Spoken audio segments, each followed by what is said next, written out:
سعودی وزارت حج عمرہ نے حج رجسٹریشن کے لیے فرضی ویب سائٹ سے خبردار رہنے کا کہا ہے۔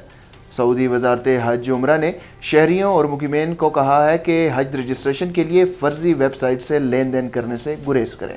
سعودی خبر رساں ایجنسی ایس پی اے کے مطابق وزارت حج عمرہ کی جانب سے حج رجسٹریشن کے لیے ویب سائٹ جاری کی گئی ہے، جس پر ابتدائی طور پر حج کے لیے درخواست جمع کرائی جا سکتی ہے۔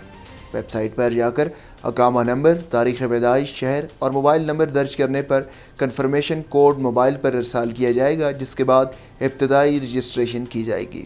وزارت حج و عمرہ نے شہریوں اور غیر ملکیوں کو خبردار کیا ہے کہ سوشل میڈیا پر فرضی حج رجسٹریشن کی ویب سائٹس پر نہ جائیں، بلکہ ایسی کسی بھی ویب سائٹ یا ادارہ جو حج پرمٹ جاری کرانے کا دعوے دار ہو کے بارے میں معلوم ہونے پر اس کی اطلاع وزارت کو دی جائے۔ اس خبر کی تفصیل اور مزید خبروں کے لیے آپ وزٹ کیجیے ہماری ویب سائٹ urdunews.com۔